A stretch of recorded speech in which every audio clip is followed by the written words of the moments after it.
good day, and thank you for joining CivilNet. Today, we'll be discussing an NGO, a foundation that's been working in Armenia since 1994, and I tell you they've planted 5 million trees since. This is a big investment in Armenia for the good of the planet and the country, and today my guest is the Executive Director of the Armenian Tree Project, Jeanmarie Papelian. Thank you for joining us. Thank you, I'm happy to be here. Since 1994, this amount, 5 million trees. I read this and it was kind of, like, that is considerably amazing. It's amazing, isn't it? Yes. 5 million trees since 1994. Our founder, Carolyn Mugar, who's a philanthropist from the Boston area in the States, had a vision when she came to Armenia in the early 90s, and she saw some of the results of the energy crisis that were happening then. One in particular was that people here in the city were cutting down trees in the parks to heat their homes. And, you know, Armenia came out of the Soviet period already at a lower level of forestation than really was optimal. And she saw, because she has a vision, that if we continued at that rate, that it would really be problematic for Armenia. So 5 million trees isn't going to solve all of the world's climate change problems, but certainly it makes a difference, and we're very proud. Of course, it makes a difference in the Caucasus, at least for Armenia. So since then, how has ATP changed? Because priorities change with time, and since 1994, it's a long time for an organization to be working. How have your priorities changed? It's a good question.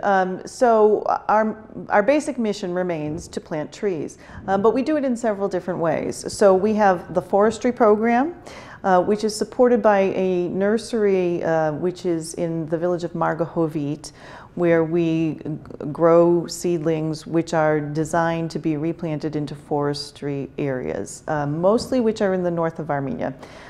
We have a community tree planting program, which over the past 22 years has planted in almost 1,100 communities, over 300 communities in Armenia, almost 1,100 different sites that we've done community tree planting. This might be beautification of a playground, of a church, of a park. It might be a community orchard, this type of thing. In fact, this afternoon, after I'm done here, I'm going to Musaler, where the company Synopsis is having a corporate event for its employees. They plant every year with us. It's part of their policy of corporate social responsibility.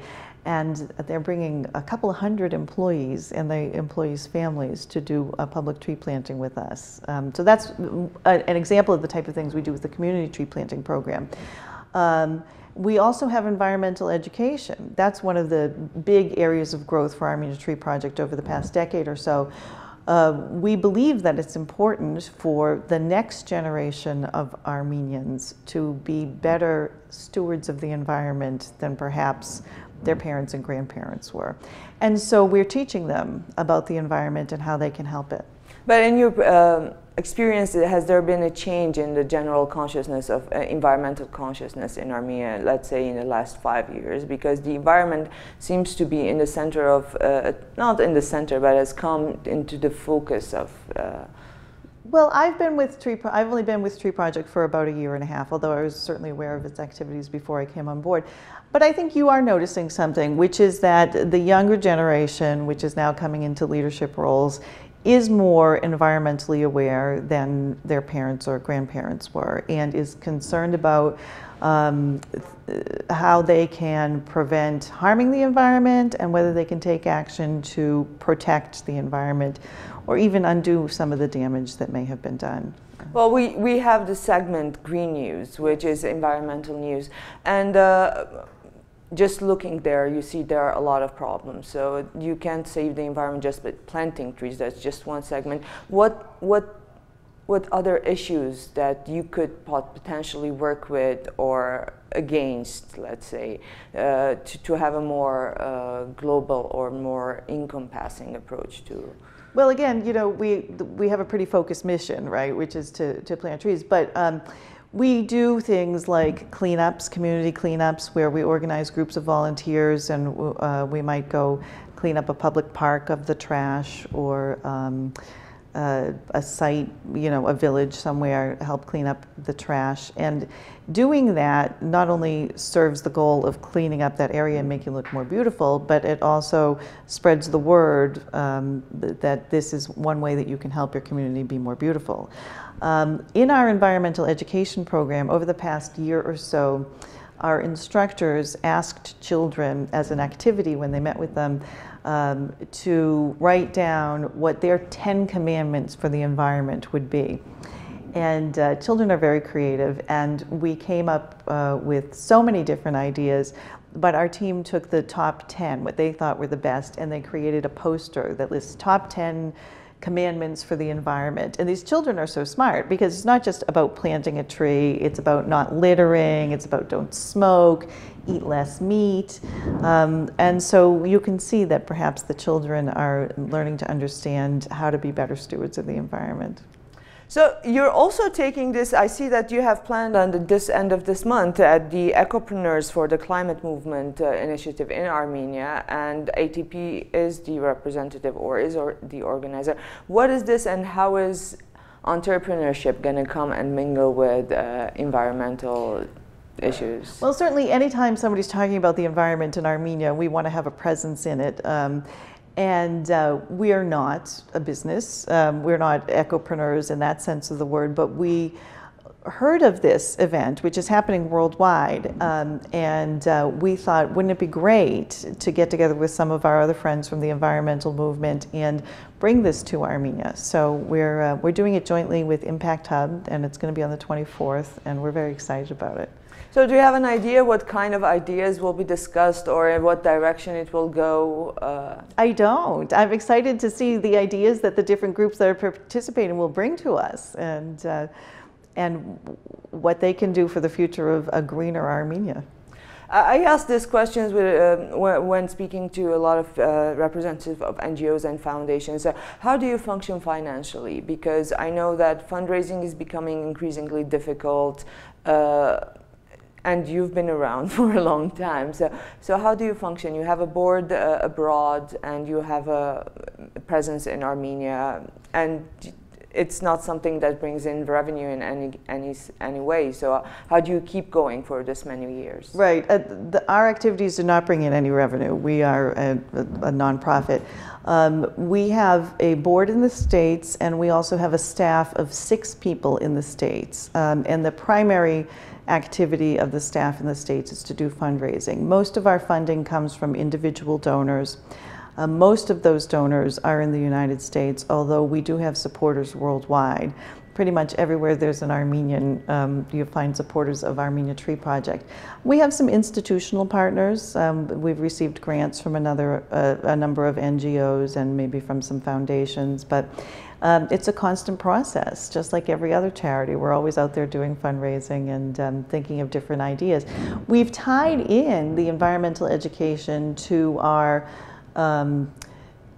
awareness and marketing in the United States, and we found that that's been very helpful to our fundraising. There's a big Armenian diaspora community in the United States, and we have an environmental education program there, which is called Building Bridges, which is in almost 70 schools in the United States. Most of these are in California. Some of them are not full-time Armenian schools, but we go in there, we teach them about environmental issues in general and about the Armenian environment in particular. One of the things that's really fun for us is that several of these schools have trips to Armenia. There's a couple of high schools in California. They have a senior class trip. They come to Armenia. There's an elementary school in Massachusetts. They come when they're in the 5th grade. And when they come, they plant trees with us. And so we bring students from a local Armenian school to meet with them. They plant trees together. They spend some time making new friends. And that's building bridges. That's why we call it that name. And the students in the American schools, the Armenian American schools, tell their families about Armenian Tree Project and what a great thing that they did planting a tree in Armenia. And so it just expands and expands our outreach. And we're creating a new generation of environmental stewards in the diaspora too. Oh, that's great. And another question, maybe another version of the same question. Do you collaborate with local authorities in Armenia, be it financially, if you get support, or legislatively, or in any way, do you get support? Yes, well, legislatively, I would say no. We're not that type of an advocacy organization. But yes, we do have local partners. We've worked with, for example, GIZ that's on the ground doing a number of different activities. We've partnered with the Caucasus Nature Fund and are talking to them about additional opportunities for partnerships. Our Hrant Dink Forest, which is in Margahovit, was a joint project with a number of organizations, including the World Wildlife Foundation. So. Yeah, we do a lot of that. The Hrant Dink Forest by itself stands alone in your projects, because that's one project that is dedicated to an idea person and an event. How did that come about? I wanted to ask, how did ATP decide to dedicate a forest to Hrant Dink? Well, I think the timing had something to do with it, right? At the time that we were embarking on this project with the World Wildlife Foundation, people were talking about Hrant Dink. His assassination had happened a year or two earlier, and it just seemed the right thing to do, to remember him. And what's so great is when I go to visit our nursery in Margahovit, we have an educational center there now too, the forest is really maturing. So as you drive along the road, you can see this beautiful forest and this great work that ATP has done. Some of our other forests are still in maybe their infancy stage. The trees are very small, and it doesn't quite look like a forest yet, but when you see Hrant Dink, it looks like a forest. It's great. All right, thank you very much. Thank you for all the work you're doing in Armenia. And we also thank the viewers for joining us. Take care of the environment. It takes care of you.